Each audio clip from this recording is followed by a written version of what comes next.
धुळे महानगरपालिकेत महापौर पदाची निवडणूक बिनविरोध होणार असल्याचं चित्र असतानाच नवा ट्विस्ट आला। महापौर पदाच्या निवडणुकीत शिवसेना राष्ट्रवादी युतीसह एमआयएमनं उमेदवारी जाहीर केली। या महापौर पदाच्या निवडीकडे आता संपूर्ण शहराचं लक्ष लागलंय। भाजपकडे तब्बल 50 नगरसेवकांचं संख्याबळ असून राष्ट्रवादी शिवसेना आणि एमआयएमनं त्यांना आव्हान दिलं।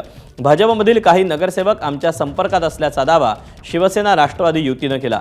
येत्या 6 तारखेला होणाऱ्या विशेष सभेत महापौर पदाची निवड प्रक्रिया पार पडेल। त्यामुळे धुळ्यात भाजपला मागे टाकून महापौर पदाच्या निवडणुकीत शिवसेना राष्ट्रवादीची युती बाजी मारणार का हे पाहणं महत्त्वाचं असेल।